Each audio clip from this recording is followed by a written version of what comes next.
அவளுக்கு பிடிச்ச படிப்பை தான் அவள் படித்தா. அவளுக்கு என்ன காலேஜில் படிக்கணும்னு தோணுச்சோ அந்த காலேஜில் தான் அவள் படித்தா. அதுக்கப்புறம் அவளுக்கு என்ன வேலைக்கு போகணும்னு தோணுச்சோ அந்த வேலைக்கு தான் அவள் போயிட்டுருக்கா.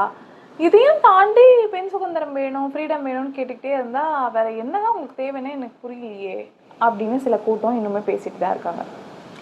பர்வீன் சுல்தானா சொல்லியிருப்பாங்கன்னு நினைக்கிறேன், எனக்கு பிடிச்ச ஒரு விஷயத்த, இந்த விஷயம் எனக்கு பிடிச்சிருக்கு நான் பண்ணுறேன் அப்படின்னு சொல்கிறது மட்டும் வந்து ஃப்ரீடம் கிடையாது.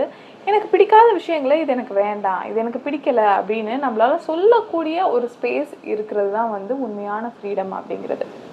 கண்டிப்பாக சொன்ன மாதிரி நிறைய பேர் படிக்க ஆரம்பிச்சிட்டாங்க, நிறைய பேர் வேலைக்கு போகிறாங்க.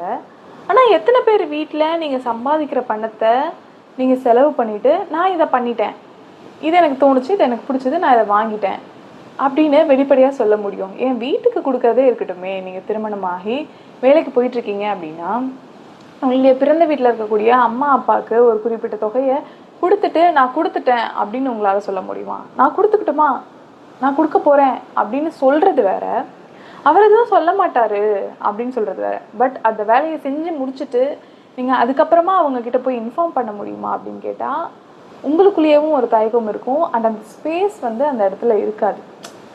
ஸோ இந்த பிரச்சனைகள் தான் வந்து பல இடத்துலையுமே இருக்குது. இதெல்லாம் சின்ன சின்ன விஷயம் தானே, இதெல்லாம் எதுக்கு பெருசாக்குறீங்கன்னு நினைக்கலாம். பட் இந்த மாதிரி சின்ன சின்ன விஷயங்கள் தான் டம்ப் ஆகி ரொம்ப பெரிய விஷயமா கடைசியில் வந்து முடியுது.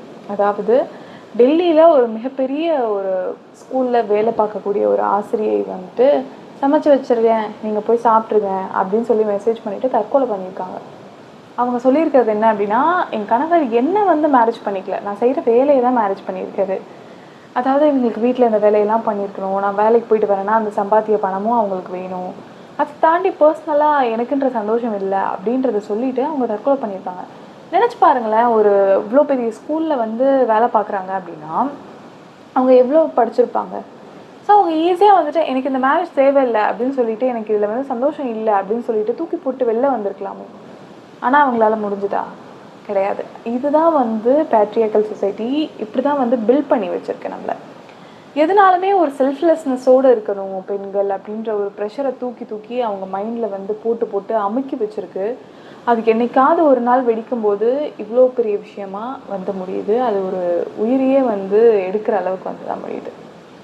ஸோ நான் ஒரு முக்கியமான விஷயம் பெண்கள்கிட்ட சொல்லணும் அப்படின்னா, நீங்கள் வந்து உங்களுக்கு பிடிச்ச படிப்பை படிக்கிறது, உங்களுக்கு பிடிச்ச வேலைக்கு போகிறது, இது எல்லாமே ரொம்ப முக்கியம்தான். ஆனால் இது வந்து ஒரு ஃபஸ்ட்டு ஸ்டெப் மட்டும்தான்.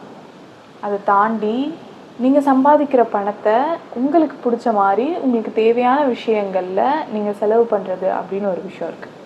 அதையும் தாண்டி அதை உங்களுக்காக நீங்கள் சேவ் பண்ணி வைக்கிறது அப்படின்ற ஒரு விஷயம் இருக்குது. அது எல்லாத்துக்கும் மேலே உங்களுக்கு பிடிக்கலை அப்படின்னா அதுலேருந்து வெளியே வரத்துக்கு வந்து எப்போவுமே தயங்காதீங்க. யார் என்ன சொல்லிடுவா, அம்மா அப்பா ஏதாவது சொல்லிடுவாங்க, அவங்க வளர்ப்பை வந்து குத்தம் சொல்லிடுவாங்க, ஃப்ரீடம் கொடுத்ததுனால தான் வந்து உன் பொண்ணு இப்படி ஆயிட்டா அப்படின்ட்டு அவங்கள குத்தம் சொல்லிடுவாங்க அப்படின்றதுக்காக உங்கள் வாழ்க்கையையும் உங்கள் உயிரையும் எப்பயுமே பணயம் வைக்காதீங்க. உங்களுக்கு எது வேணும் எது வேண்டாம் அப்படிங்கிறதுல ரொம்ப தெளிவாக இருங்க, ரொம்பவே ஸ்ட்ராங்காக இருங்க. இந்த மாதிரி தவறான முடிவுகளை மட்டும் எப்பவும் எடுத்துடாதீங்க.